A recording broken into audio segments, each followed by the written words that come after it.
Batzuk ezinezkoa dela diote. Gauzek bere horretan dihardutela, alda ezinak direla. Denbora galtzea dela. Gure ingurua horrelakoa bada, zerbaitengatik izango dela.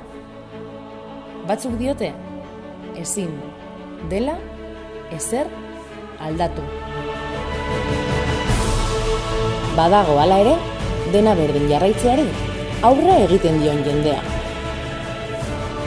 Jende zoriontsua nahi dugu herri libre batean.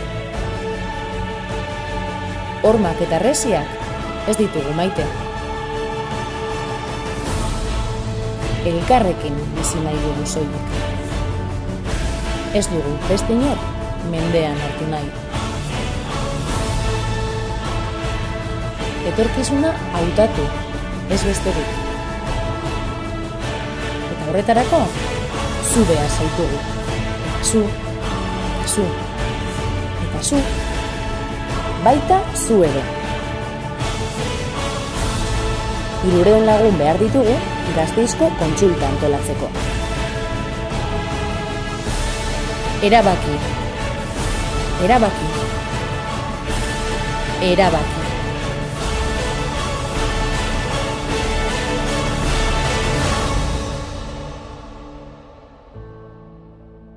2018an Gasteizen erabaki nahi dugu. Emaiguzu eskua. Eman izena.